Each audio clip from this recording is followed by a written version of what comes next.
আসসালামু আলাইকুম viewers, welcome back to my channel. তো আজকের ভিডিও নিয়ে আলোচনা হবে যে শীতের বিকালে মানে শীতের বিকালে কি সোলার প্যানেল কাজ করে না মিনিমাম কতটি অ্যাম্পিয়ার দেয় বা বা কতটি অ্যাম্পিয়ার জেনারেট করে, তো সেটাই আজকে দেখাবো। তো বন্ধুরা দেখা যাক যে, তো দেখতে পাচ্ছ বন্ধুরা, তো মানে শীতের দিন চলছে, মানে জানুয়ারি 15, আজকে 16 তারিখ, তো 2024। তো শুভ বর্ষ এবং শুভ বর্ষের নতুন কামনা, মানে বছর শুরু। এবং আর ব্যাপার আছে যে তোমরা তো সবাই ভালো আছো, তো অবশ্যই ভালো থাকলে কমেন্ট করে জানো সে কেমন লাগছে, শীত শীত কেমন কাটছে, তো সবাই জানাবে।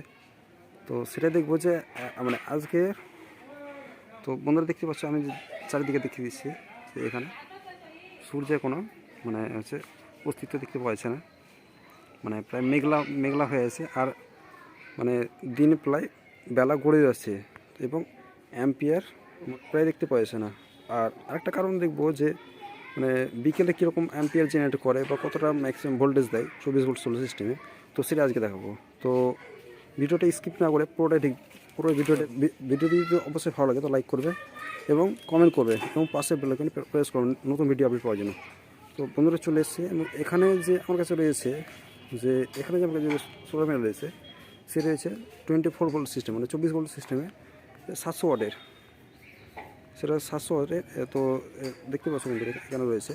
আর মানে এগুলি সাধারণত হচ্ছে পাশে যে তিনটে সোলার প্যানেল রয়েছে, এটা হচ্ছে 12 ভোল্টের সোলার প্যানেল। এগুলিকে যথাক্রমে সিরিজ করে প্যারালাল করে কানেকশন করা হয়েছে। আর এটা হচ্ছে এটার সঙ্গে মানে বাকি যে 12 ভোল্টের সোলার প্যানেল রয়েছে সেগুলিকে প্যারালাল কানেকশন করা হয়েছে। তো এগুলোই হচ্ছে আমার কানেকশান, এগুলো দেখিয়ে দিলাম। আর এখানে যে জিআই স্ট্রাকচার রয়েছে, তো এটা হচ্ছে মার্কেট থেকে মানে আমি তৈরি করে দিয়েছিলাম। অন্যান্য জিআই স্ট্রাকচার তৈরি করলে সেটা অনেকটা খরচ পড়তো, মানে সোলার সিস্টেম মানে ইনস্টলেশন করতে গেলে। তো আর যে এর যে অ্যাঙ্গেলটা রয়েছে এটা অ্যাঙ্গেলটা, তো সেটা হচ্ছে প্রায় 10 ডিগ্রি কাছাকাছি। তো শীতের দিনে যেটা অ্যাঙ্গেল হওয়া উচিত সেটা হচ্ছে মোটামুটি মানে 25 ডিগ্রির ওপর। তো 25 ডিগ্রির ওপর অ্যাঙ্গেল হলে যথেষ্ট লাইটও ঠিকঠাকভাবে পড়বে, এবং মানে লাইট ঠিকঠাকভাবে পড়লে কি অ্যাম্পেরটা সঠিকভাবে জেনারেট করতে পারবে। তো সেটাই অবশ্যই এখানে কানেকশান দেখতে পাচ্ছ। আর শীতের দিনে হচ্ছে ব্যাপার হচ্ছে কি, মানে প্রচণ্ড শীত চলছে, তাও আবার মেঘলা আকাশ, এবং এর মধ্যে তাপমাত্রাও কম, রোদও দেখতে পাওয়া মানে সূর্য দেখতে পাওয়া যায় না, এরকম প্রায় অন্ধকার হয়ে আছে।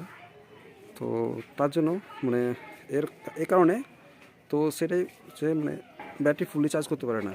তো তার জন্য গ্রিড থেকে অনেকটাই চার্জ করে, ব্যাটারি চার্জ করে, তো সেটা দেখাবো। এখানে দেখতে পাচ্ছ। তো আর একটা মেন কারণ যে নেক্সট ভিডিও দেখাবো যে কেন সোলার প্যানেল মানে ডাস্ট থাকলে তো কিসের জন্য ওটা মানে সোলার প্যানেল কেন চার্জ করতে পারে না। তো সেটা একটা নেক্সট ভিডিওতে কোন কী কারণে সোলার প্যানেল মানে ফুললি ব্যাটারি চার্জ করতে পারে না সেটা দেখবো একটা ভালো করে। তো একটা ব্যাপারে দেখবো, এবং এখন ম্যাক্সিমাম কতটি অ্যাম্পিয়ার জেনারেট করছে, মিনিমাম কতটি অ্যাম্পিয়ার জেনারেট করছে শীতের দিনে, তো সেটাই আজকে থাকবো। তো বন্ধুরা ভিডিওটি স্কিপ না করে পুরো ভিডিওটি দেবে।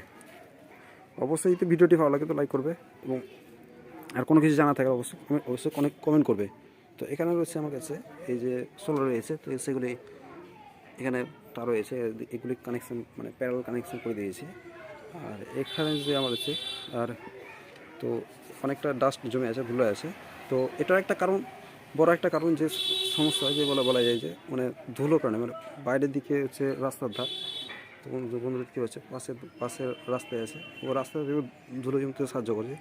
তো এটার কারণে একটা মানে সোলার প্যানেল অ্যাম্পিয়ার ঠিকঠাক জেনারেট করতে হচ্ছে না, দেখবো। তো বন্ধুরা সঙ্গে চলো দেখিয়ে দেবো, এবং এর মধ্যে ম্যাক্সিমাম কতটি অ্যাম্পিয়ার দেয় তো সেটা অবশ্যই দেখাবো। তো বন্ধুরা চলো। তো বন্ধুরা ফাইনালি চলে এলাম নিচে এখানে। তো এর মধ্যে দেখাবো যে এখানে, তো দেখতে পাচ্ছ বন্ধুরা যে এই যে ওয়াইটি রয়েছে, তো সেটি হচ্ছে মানে সোলার প্যানেলের ওয়্যার। তো সেখান থেকে এসে সোলার প্যানেল মানে ছাদ থেকে ওটারও কানেকশান রয়েছে। আর এটার যে আমার কাছে এইটা রয়েছে স্মার্ট এনার 2500 বিয়ে। তো বন্ধুরা দেখতে পাচ্ছ স্মার্ট এনার 2500 বিয়ে। তো এটা হচ্ছে আমার স্মার্ট এনারই সোলার ইনভার্টার বা পিসি বলা হয়। তো এখানে দেখতে পাচ্ছেন এই যে এর মধ্যে এখনও সোলার পাওয়ার অ্যাভেলেবল দেখাচ্ছে। তো বন্ধুরা দেখতে পাচ্ছি সোলার পাওয়ার অ্যাভেলেবল। আর ব্যাটারি 24.4 মেন ডিসকানেক্ট রয়েছে। তবুও এখানে মেন কানেকশান দিয়েছি, কারণ এর দেখাচ্ছে যে এখানে দেখবো যে ব্যাটারি ফুললি চার্জ হয়েছে না, তবুও মেন ডিসকানেকশান হয়েছে। কারণ যে মানে এর যে সোলার থেকে যে ভোল্টেজ আসছে, তো সেটার কারণে এটা মেন ডিসকানেকশান হয়েছে। তো দেখতে পাচ্ছি বন্ধুরা এর মধ্যে প্রেজেন্ট ডিওডি মানে 50% ডিওডি করেছি। এখনও সোলার পাওয়ার অ্যাভেলেবেল হয়েছে আর 35.9 ভোল্টেজ হয়েছে। তো বন্ধুরা দেখতে পাচ্ছ যে বিকেল 5টা, তো এখন প্রায় বিকেল মানে দেখতে পাচ্ছ তোমরা এখন মানে সন্ধ্যা 5টা 10 বাজছে। তো সন্ধ্যা 5টা 10 বাজছে শীতের দিন। তো সেটাতে কতটা অ্যাম্পিয়ার জেনারেট করে, তো মিনিমাম কতটা অ্যাম্পিয়ার জেনারেট করতে পারে, তো সেটাই আজকে দেখানোর উদ্দেশ্য। তো দেখতে পাচ্ছ বন্ধুরা আমি এখানে প্রেজেন্ট ডিওডি দেখাচ্ছে, এখনও সোলার পাওয়ার অ্যাভেলেবেল আছে। আর এর ভোল্টেজ দেখাচ্ছে মোটামুটি ব্যাটারি ভোল্টেজ 24.4, ব্যাটারি এখনও চার্জ হচ্ছে। আর মেন কানেক্টেড হয়েছে। আর এর ব্যাকআপ মূল হচ্ছে পিসি হয়েছে 24.4। তো দেখতেই পাচ্ছ বন্ধুরা রয়েছে। আর এখনও সোলার পাওয়ার অ্যাভেলেবেল দেখাবে, যে অনেকটা আপডেট দিচ্ছে তো তাই জন্য। তো প্রেজেন্ট ডিওডি তো সোলার পাওয়ার অ্যাভেলেবেল। তো সোলার এখনও দেখাচ্ছে 36.1। তো মিনিমাম এবং এর যে অ্যাম্পিয়ার যেটা জেনারেট করছে জিরো দেখাচ্ছে। তো সেটাই আজকে দেখানো, মানে শীতের দিনে কতটা মানে বিকেলে অ্যাম্পিয়ার জেনারেট করে, তো মিনিমাম কতটা অ্যাম্পিয়ার জেনারেট করে সেটা দেখানো দিয়েছিল। তো বন্ধুরা ভিডিওটি ভালো হলে অবশ্যই লাইক করবে, কমেন্ট করবে এবং সাবস্ক্রাইব করবে, পাশের বেল আইকনে প্রেস করবে নতুন ভিডিও। তো কারণ অনেক জনের প্রশ্ন থাকে যে সোলার প্যানেল কি শীতের দিনে কাজ করে বা কাজ করে না, তো সেটাই। তো আজকে মিনিমাম কতটা অ্যাম্পিয়ার জেনারেট হয়, তো সেটাই দেখানো দিয়েছিল। তো ভিডিওটি ভালো হলে অবশ্যই লাইক করবে। তো ধন্যবাদ বন্ধুরা, তো আজকের ভিডিওটি এখানে। তো